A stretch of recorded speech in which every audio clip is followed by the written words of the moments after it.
운영관리기관, 자산관리기관이라는 게 있어요. 우리가 이 퇴직연금을 관리를 해주는 곳인데 운영관리와 자산관리를 해주는 그 기관들이 별도의 기관들이거든요. 그러면 수수료도 별도로 가져가겠죠. 그러면 자, 운영기관 같은 경우에는요.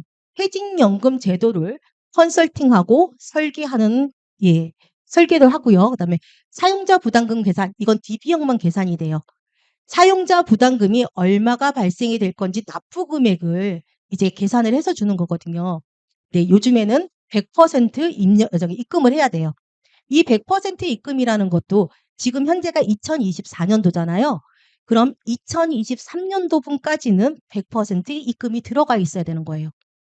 그럼 2024년도는 2025년도에 다시 한번 계산을 해가지고 그 금액을 입금을 시키는 거죠.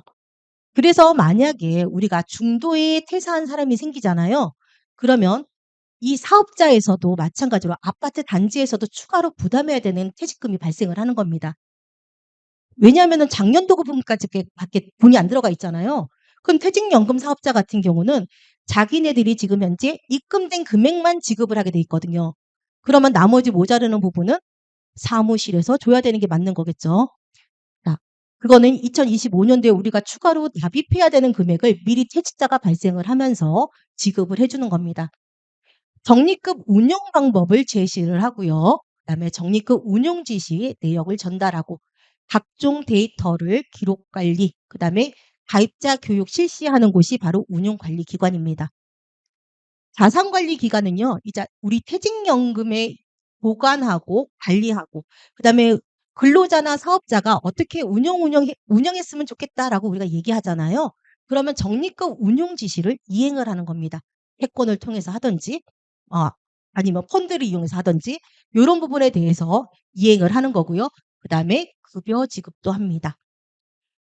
BC형이나 DB형이나 퇴직자가 발생을 하게 되면요. 사업자로 돈 안 줘요. 왜냐하면 자기네들이 가지고 있는 그 연금 금액, 그 금액 가지고 근로자한테 다이렉트로 주게 돼 있거든요. 그래서 나는 퇴직금을 미리 계산을 하잖아요. 미리 계산을 해서 퇴직연금 가입자에게 퇴직소득 원천징수 영수증을 보내주게 돼요. 이렇게 보내줄 때 내가 지급해야 되는 날짜도 지정을 해서 보내주거든요.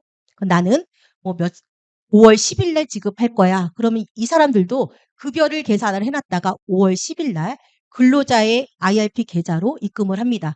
그럼 나도 결제를 받아가지고 IRP 계좌로 10일 날 입금을 해줘야 되겠죠. 네, 같은 날 입금이 들어가야 되는 겁니다. 자, BC형, DB형의 운영관리 수수료와 자산관리 수수료, 이거 전부 사업자가 부담을 합니다. 사업자가 부담을 하는데, 자, DC형 같은 경우에는 추가 납입분 운용수수료가 만약에 있다. 이랬을 때의 운용수수료와 자산관리 수수료는 추가 납입한 근로자가 부담을 해야 되는 겁니다.